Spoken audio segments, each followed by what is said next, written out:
Bom dia, olá, como vai? Graça e paz em nome do Senhor Jesus. Continua animada ou animado para prosseguirmos falando um pouquinho mais sobre o livro de Atos? Nós estamos prosseguindo bem aqui no capítulo 13 do livro de Atos e vamos andar mais um pouquinho? Atos 13, de 13 a 15 é onde nós estamos. Olha, as escrituras dizem assim: E navegando de Pafos, Paulo e seus companheiros dirigiram-se a Perge da Panfilha. João, porém, apartando-se deles, voltou para Jerusalém. Mas eles, atravessando de Perge para Antioquia da Psídia, indo num sábado à sinagoga, assentaram-se. Depois da leitura da lei e dos profetas, os chefes da sinagoga mandaram dizer-lhes: Irmãos, se tendes alguma palavra de exortação para o povo, dizei-a. Muito bem. Bom, nós estamos vendo aqui a primeira viagem missionária do apóstolo Paulo, que estava em companhia de Barnabé e até então de João Marcos, que era primo de Barnabé. Eles estavam prosseguindo, né? Eles saem de Pafos, sobem o rio Cestro e chegam à região de Perge, ali na Panfilha. Essa era uma região bastante interessante, porque naquela região a idolatria era muito grande. Como nós vemos, né, que a idolatria era muito grande naquela época.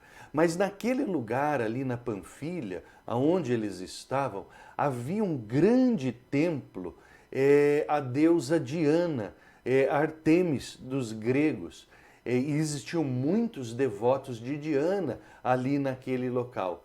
Diana era a deusa da caça e o templo dela ficava em uma colina. Afastado daquele templo, da cidade central, existiam muitos povos primitivos, idólatras e bárbaros. Neste contexto que João Marcos, né, abandona Paulo e Barnabé e ele retorna a Jerusalém. Bom, nós vamos falar aqui um pouco sobre este retorno, né, de João Marcos para Jerusalém, esse recuo, essa desistência, aquilo que para Paulo caiu como uma deserção, né? Deserção é quando um soldado é mandado à guerra e lá na guerra, por diversos motivos, ele foge e abandona o seu pelotão lá na guerra. Isso caiu para Paulo dessa forma, né? E por que será que João Marcos ele retorna?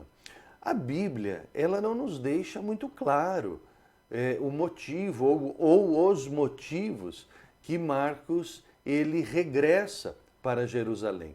Mas a gente pode conjecturar, né, e ler em alguns livros e alguns historiadores que relatam possíveis causas, né, do retorno de Marcos a Jerusalém. Bom, um deles, né, que é bem provável, é que Marcos estivesse com saudades de casa. Aí você pode pensar assim: ah, mas que mimimi, né? Esse de voltar para casa, de saudade de casa. Olha, isso não é bem mimimi, não. É que, na verdade, isso é muito comum em meio a missionários que são enviados a outra cultura, a outros povos, né? Eles chegam lá no alvo, né? Aonde eles vão começar a sua missão, e eles sentem saudades de casa. Isso é muito comum acontecer com missionários.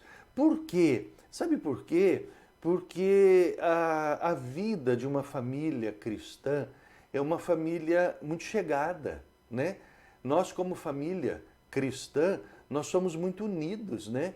Nós temos bom relacionamento, né? Logicamente com raras exceções, né?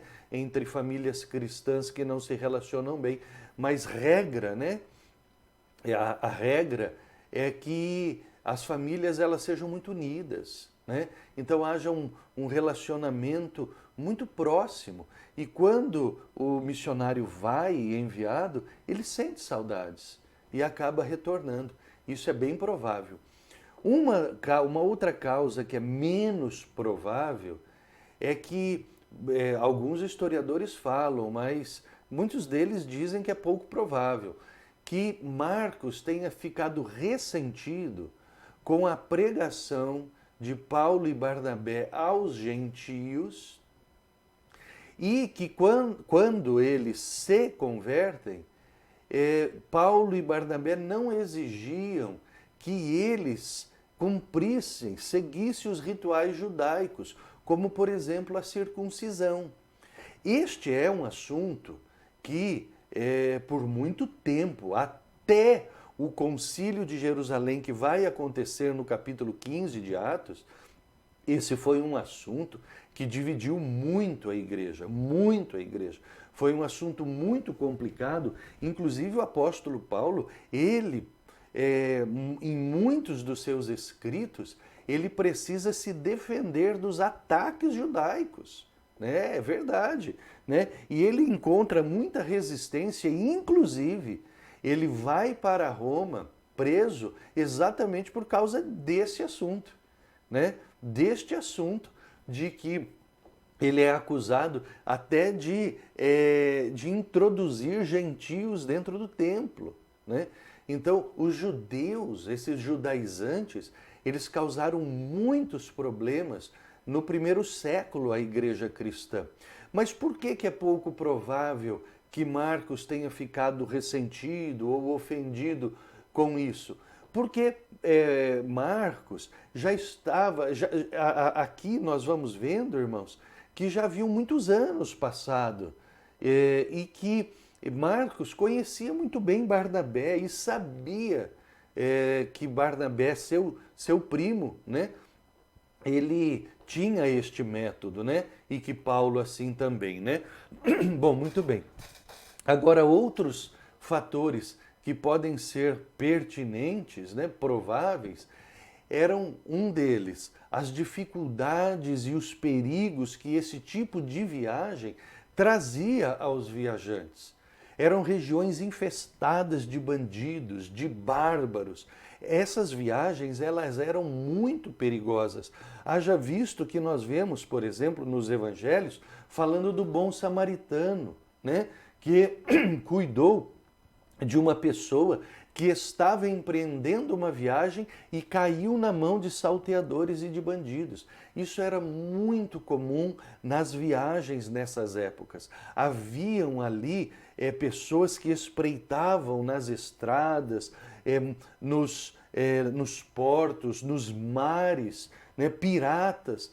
Esses perigos aconteciam muito, eram muito comuns. Né? Então, isso muito provavelmente Marcos não aguenta isso e acaba voltando. Um outro assunto que pode ser bastante pertinente, bastante provável, né, é que em face àquela tamanha idolatria e a grande dificuldade que eles enfrentavam na evangelização dos bárbaros e dos idólatras, né?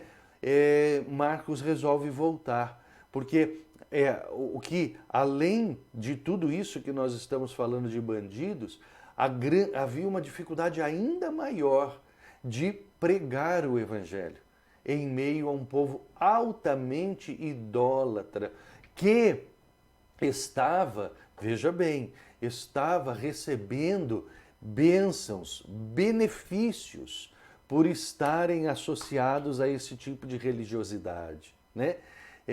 Então, essa história de bênçãos e benefícios religiosos, isso não é de hoje, isso é de muito tempo. Então, quando chegava a evangelização e que iam perder os seus benefícios, né? E nós vamos ver isso acontecer mais para frente, né? Inclusive com Diana. O que acontecia? Haviam embates e às vezes até apedrejamentos. E Marcos, então, ele resolve voltar. Uma última situação, aventada por alguns historiadores, é que Marcos não estava se dando bem com Paulo, né, e com os métodos de evangelização de Paulo, né? Isso pode ter acontecido também, né? E ele resolve voltar. Agora, independentemente dos motivos ou do motivo pelo qual Marcos regressa a Jerusalém, uma coisa é certa, né? Ele não estava preparado para aquela missão. Ele não estava pronto. Ele não estava preparado. E isso é uma coisa que nós precisamos levar muito em conta no serviço ao Senhor Jesus.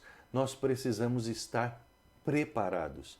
Preparados teologicamente, culturalmente e principalmente emocionalmente para fazermos a obra do Senhor. Então, a questão é, prepare-se, né? Esteja sempre pronto para fazer a obra do Senhor.